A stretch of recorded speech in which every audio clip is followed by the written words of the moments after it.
highly aggressive, reactive to people and all. So Anil తన training కూడా బాగా ప్రోగ్రెస్ అవుతుంది. ఇనీషియలీ కొద్దిగా కాన్ఫిడెన్స్ లేకుండే, బట్ ఏంటంటే ఇక్కడ గ్రాడ్యువలీ 1 వీక్ తర్వాత అతను కూడా కాన్ఫిడెన్స్ పెరిగిందనమాట హ్యాండ్లింగ్ ద డాగ్స్.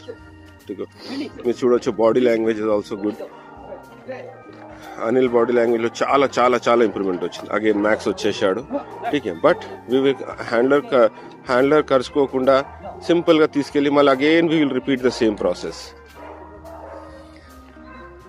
నువ్వు ఎన్నిసార్లు లేవడితే అన్నిసార్లు మనం పేషెన్స్ అనేది మన ట్రైనింగ్లో పేషెన్స్ ఉండాలి ఫ్రెండ్స్. పేషెన్స్ ఉంటేనే మనం ఎక్కడికైనా ముందుకు వెళ్ళొచ్చు. సో మీరు చూడొచ్చు ఫ్రెండ్స్, మన భయంకరమైన థార్.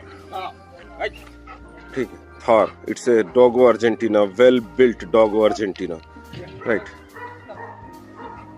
ఈ డాగ్కి కొన్ని బైట్ కేసెస్ హిస్టరీ ఉంది ఫ్రెండ్స్.